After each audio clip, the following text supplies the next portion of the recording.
Hi there, Karen here at beautiful sunny Capitola, California, and I'm at the Ayurvedic Center with the director of the center, Dr. Suhas Sagar. We decided to just have a little bit of a conversation to set some foundation for people to understand yoga and Ayurveda a little bit better. And one of the biggest questions that I get asked by people is, how do you treat with Ayurveda? What is Ayurveda?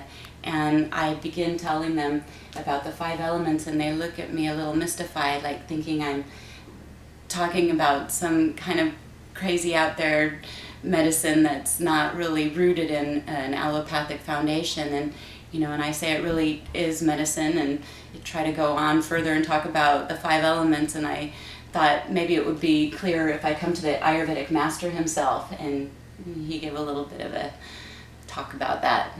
So. Yeah, absolutely, Karen. So Ayurveda, as you just now said, is one of the most ancient and most comprehensive system of healthcare that is known to the humanity. So the reason why we call it as the most ancient tradition, because it comes from the wisdom body of knowledge called as Vedas.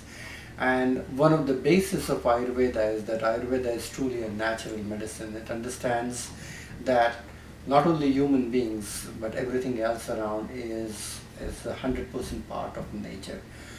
Man or human being is a microcosm which is connected with the macrocosm of the universe.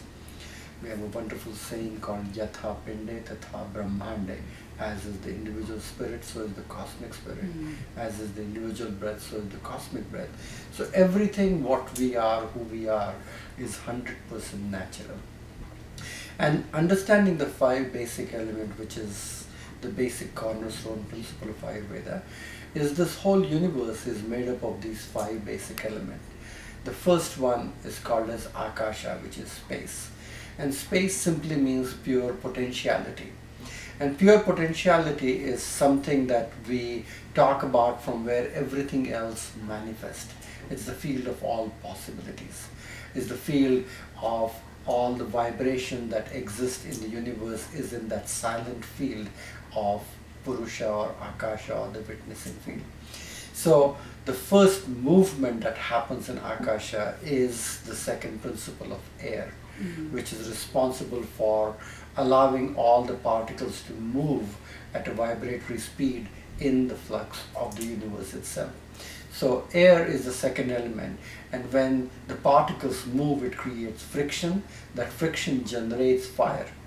And fire is the element which is responsible for the metabolic conversion, that is responsible for generating heat, electricity, electrical charges and discharges, through which the whole thing in the universe and the galaxy is being suspended, which is all the laws of nature are revolving in the space with the principle of air, with the principle of fire.